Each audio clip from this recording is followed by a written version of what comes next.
بهترین سودکلیپ‌ها در سودهای اشکاکو.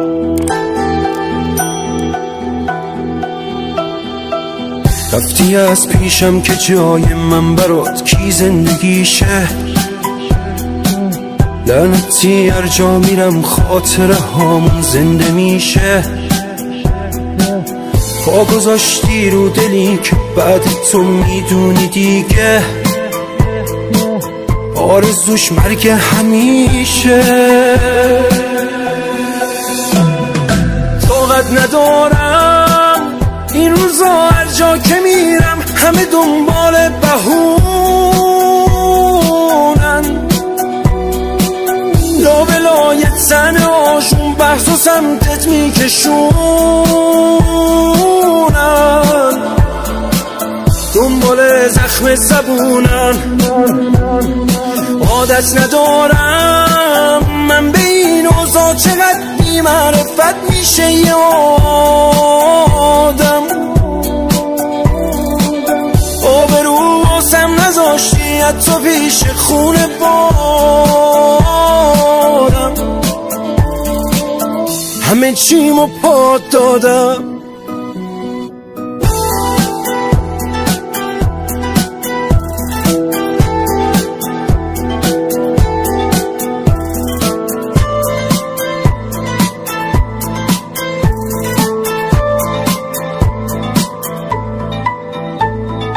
این رابطه شاید واسه تو عادی بود، اما من عاشق توقعم از عشق کم زیادی بود. فکر و خیال تو هی میده آزارم، کارم شده شب دلتنگی و گریه تا صبح بیدارم. طاقت ندارم این روزا هر جا که میرم همه دنبال بهونن، لابلای تن هاشون بحث و سمتت میکشونن، دنبال زخم زبونن. عادت ندارم من به این اوضاع چقدر بی معرفت میشه یه آدم.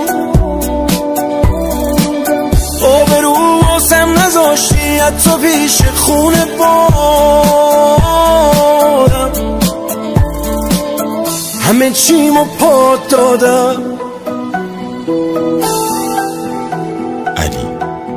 خداوندلو هنگام روبنا شدن حتما زنگ رو پخش کنید، این به ما خیلی کمک برساند. خیر.